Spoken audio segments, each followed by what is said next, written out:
Taong 1981, pagkatapos ng masakit na hiwalayan nila mag-asawa, ay naisipan ni Steven Callahan na maging adventurous at magbakasyon malayo sa syudad para makapag-relax at makalimot sa sakit na nararamdaman.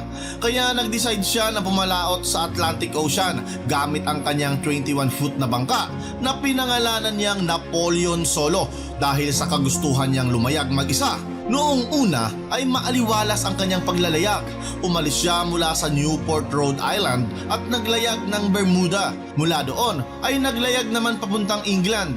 Nagtuloy-tuloy lang siya sa paglalayag hanggang sa makarating siya sa Caribbean Island ng Antigua.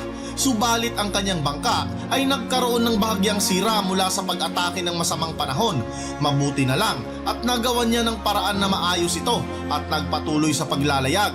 Dumaan siya ng Spain at Portugal, saka lumabas malapit sa Madeira at ng Canary Islands. Sa kanyang